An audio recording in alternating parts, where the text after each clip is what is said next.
Hey, good morning, everybody. How you doing? Sean, coming to you from my home studio here in Dallas, Texas. Today is April 6, 2026. This is going to be episode number 66 from See the Light Sports, Detroit Red Wings NHL update. Let's just jump right into it, folks. Yesterday afternoon, you had the Minnesota Wild heading into the Little Caesars Arena at another day game in Detroit here for the Red Wings. Square off against the Red Wings coming off a heartbreaking loss. But let's just jump right into the game, shall we? Right off the bat, man, we this is the kind of start of the game that you want, man. A minute 40 in, you had Albert Johansson come in and rip a nice shot, shoot the puck, folks.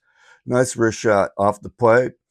And early, man, a hell of a start for the Wings, man. That's looking good. The crowd's into it.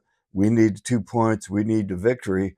But, the play was tight, man. This Minnesota Wild team is they're one of the best teams in the West. In fact, there are only 3 teams that if they were in the East right now, they would be only one of the 3 teams that make the playoffs in the Eastern Conference based on points. But nonetheless, it stayed 1-0 at the end of one. It was pretty decent play. A lot of great defensive play by both teams, not giving up a lot. But anyway, it stayed that way heading into the second period, where our team, Detroit Red Wings, with our cardinal sins that we're prone to, and we have been for the last 3-4 years, we got double whammed here. 18 seconds into the second period, you had Matt Boldy tied up at 1-1. A few seconds later, you had Kaprizov, bam, 2-1 at the 125 mark. So here we go, folks. 125 into the second period, you started 1-0 with a lead. Not even a minute and a half in, you're down 2-1, just like that. That's not what you want at home, folks. And this team is prone to that. But nonetheless, we play on. We didn't really respond. I didn't like our shifts after that. But you had Tarasenko at the 7:03 mark on a nice shot from, kind of a funky angle. But, he's a goal scorer. That's what he does. He gets a 3-1 lead, man. This second period isn't looking good, folks. And then a couple minutes later at the 12:32 mark, you had Kaprizov get another goal here, making it 4-1. But at this time, I wrote, this is all over, folks. And it stayed that way, 4-1 heading into the third period, where, I wrote this game off, but seeing what we can do, we always get a push going when it's too late. Let's see what we can do here, folks. Here at the 7:18 mark, we started a little comeback with the ASP, just shooting the puck, man. You guys just got to put the puck on the net. And that narrowed the gap, made it 4-2. Gave a little bit of life there for the Detroit crowd, who, by the way, were booing them at the end of second, which rightfully so, they deserved it. But they're trying to give them something to cheer for. But a couple minutes later, at the 11:14 mark, you had JT Comper on a nice little pass there that kind of went through a maze of people, and he was just sitting there in the crease and tapped that baby home. 4-3, staging the comeback, man. And then Patrick Kane at the 14:36 mark on a sweet play, man. What hands on this guy. Nice little backhander into the top shelf here. Evens it up at 4-4. A nice comeback on the Red Wings, who were getting spanked and stunk up the second period. And here a nice little flurry here of goals, tying it up, seeing what we can do here. But Patrick Kane gives and Patrick Kane takes away. Unfortunately, Patrick Kane gives something that we call SFP, stupid fucking penalty. In the neutral zone, heading to the bench, he decides to trip up Hughes.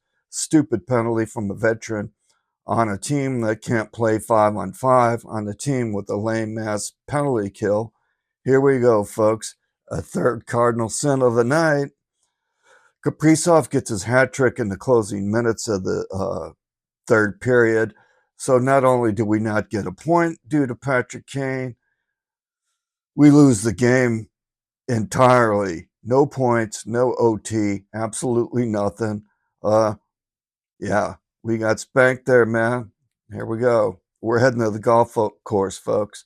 That is a nail in the coffin. Final in the final right there, 5-4. Stupid fucking penalty, man. Stupid fucking penalty. But let's just move on, man. Let's put that one over and move on and look at the. We did get some help, so the beauty is we lost a point and we're still in the mix of it. But you tell me, with 5 games left, how do you guys feel about your team here? Are we going to run the tables? We don't have it. I mean, we can't play playoff hockey right now. What do you think these last 3 games? What do you think the last 5 games of March was? Look at our play in the last 10. This team isn't going to make the playoffs. Even if they did, they're not doing nothing. This is what they would do if they were in the playoffs: fizzle and be out in 4. But anyway, let's just look at the score. And it was a pretty busy afternoon for an Easter, really. But we didn't really lose that much ground. We got a point, so let's just play these games and pray. That's all we can do, because that's all we got left, because these players don't care. There it is. You had Pittsburgh win. This one here is the Flyers. They move right back up in there, man. When we look at the standings and see where they jump to. Ottawa won as well. Montreal finally lost a game to New Jersey, and Washington could have squeaked back up into this thing. But the Rangers, man, their Rangers aren't. They gave up, but they're they beat us, but they're still playing. They beat Washington big time, and then St. Louis beat Colorado. And then moving on to the schedules today, there's some games. You got Tampa and Buffalo, Seattle at Winnipeg, Chicago at San Jose, Nashville at LA, and that's it. So there's not going to be that much moving in the standings. So let's just look at that today. Is looking at our wild card here. As you can see down there, you can look at the wild card. You have the Senators in the number 2 slot there, behind Boston with 90 points. The Islanders, who lost out, they moved out of the Metropolitan. The Flyers moved up, if you can see there where the 90 is highlighted. The Flyers moved up with their victory, and Islanders dropped to the 89 points there under Ottawa. Ottawa has 90, Islanders 89, Wings 88, Columbus 88, who, by the way, that's our next game. We play tomorrow. 88, and then the Caps with 87. That's a tight race. The beauty is, we got 5 games remaining. It's a tight race. There's still not a lot of separation, and it's looking like this last slot here. But you got to include the Flyers there, because the Metropolitan, that last place in Metropolitan. So there's another team in there we can't forget about. But the best case scenario is having the Flyers with a tiebreaker scenario, if we can get there, because they have the least number of regulation wins. But nonetheless, there's still hope. I'm still keeping hope alive. You got to play the games, but I'm not liking what I'm seeing from this, boys. I think we're destined for a 10th straight year, and I'm going to leave all the commentary for. I'm really sorry about this, the way this team has played this last month, and the way they're playing now, and how close we were. But anyway, I'm just going to wrap this up pretty quickly. It's an early morning here. It's Monday. Just want to say thanks for watching. Be kind and nice to each other, and have a little faith and see if these boys can pull it off, because I feel like I'm throwing in the towel, but I'm still going to be cheering. Anyway, I'll catch you on the next one. See the light. Peace.